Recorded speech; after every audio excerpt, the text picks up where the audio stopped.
everyone, this is Mr. Trio, and I am presenting today the second focus point for the core content subject, Were the Peace Treaties of 1919 to 23 fair?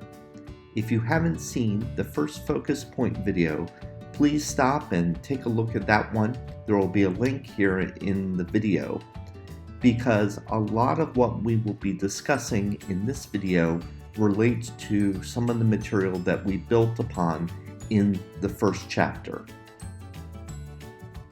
So here we go with focus point number 2, which is, why did all the victors not get everything that they wanted? One of the things that I'd like to point out is that this will be a relatively short video because the content is not very complex. But once again, I hate to repeat myself, but it really is based on the information from focus point number 1. So until you get the basics on focus point number 1, it's very difficult to understand these concepts. We will be focusing on 3 individuals, the big 3, I should say, take part in the Treaty of Versailles, the treaty that ends the First World War and specifically focuses on the fate of Germany in this post-war era. We have President Woodrow Wilson representing the United States. We have Prime Minister Lloyd George representing Great Britain. And then we have Prime Minister Clemenceau representing France. Now, in the first video, one of the things that we talked about is that each of these individuals represents very different points of view. They have different personalities, they have different motives, they have different aims.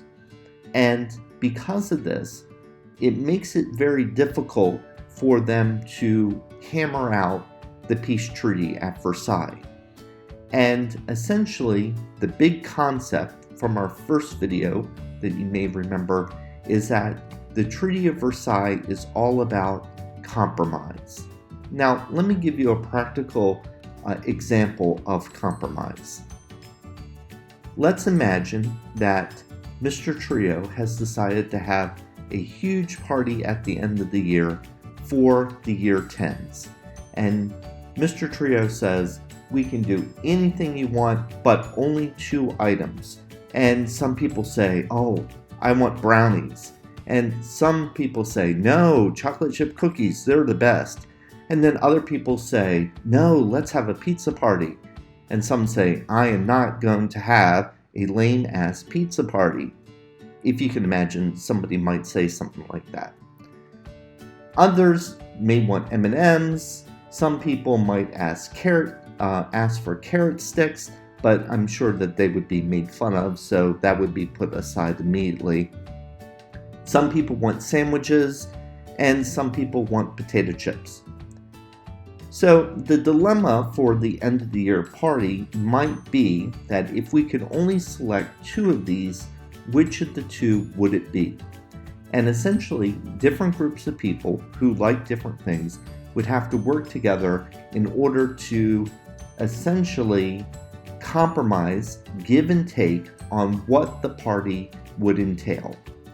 One of the things that you can imagine is that certain people who really want brownies might get brownies, but they may not want potato chips.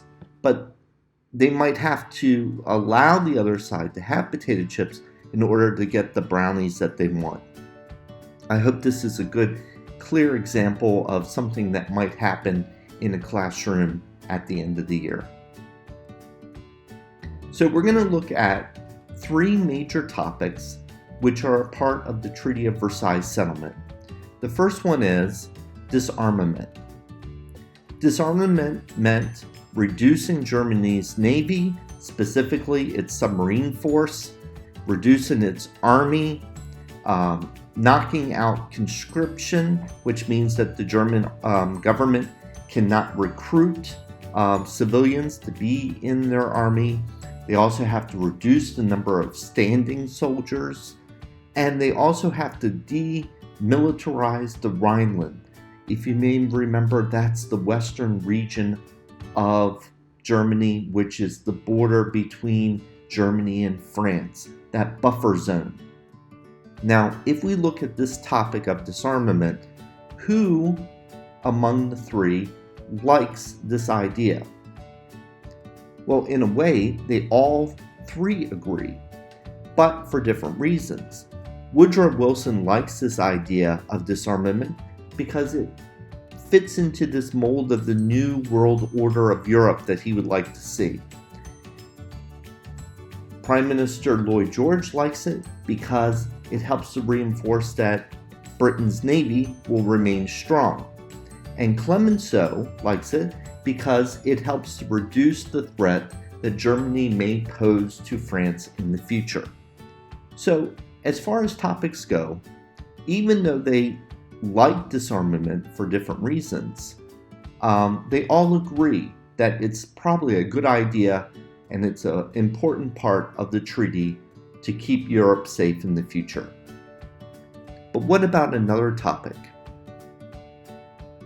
Territories. The territories include things like the spoils of the colonies. At the end of the war, the colonies that Germany has are essentially divided up.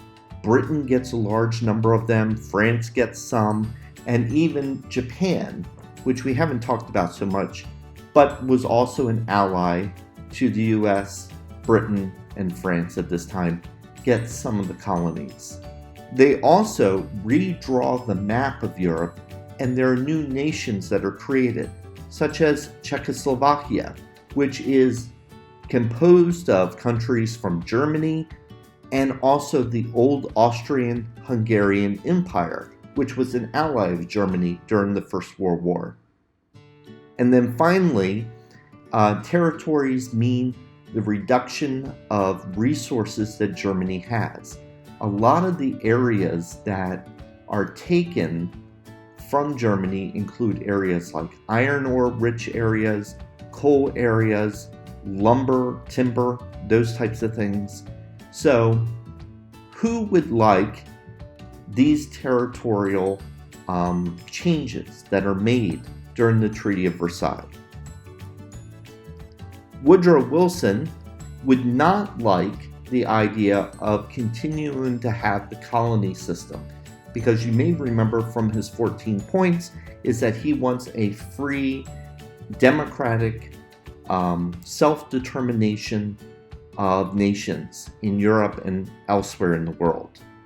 He does, however, like the creation of new nation states like Czechoslovakia and Yugoslavia, because he likes the fact that they are independent from Germany and the Austrian-Hungarian Empire.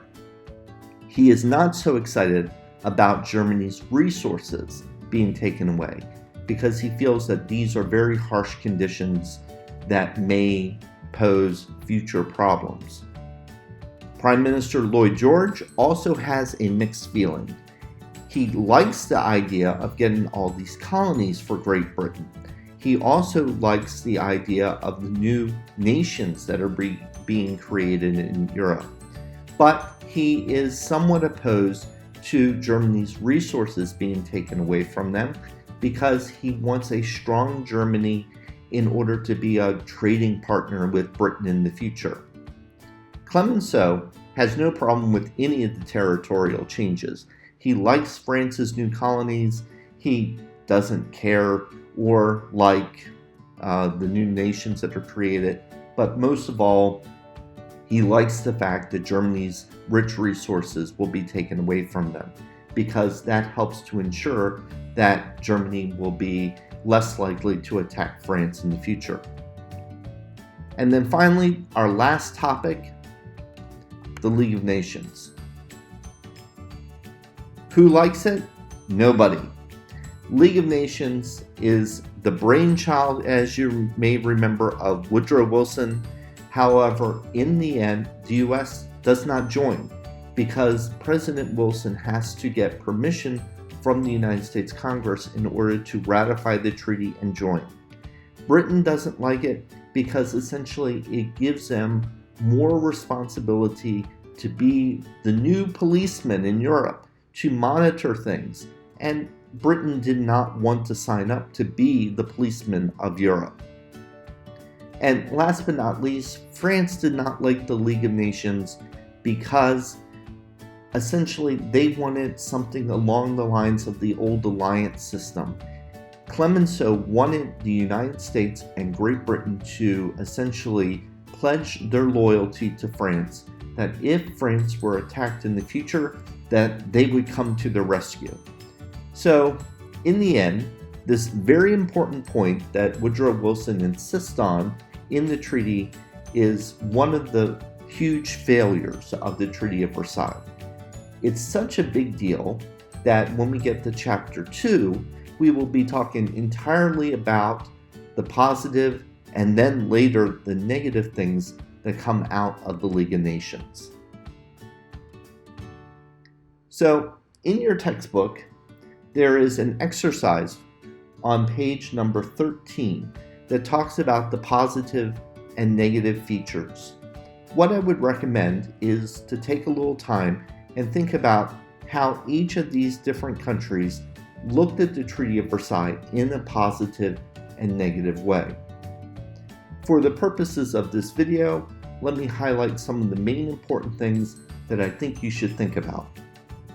For France, the positive nature of the settlement was that reparations and disarmament of Germany made Germany weaker and thus France more secure.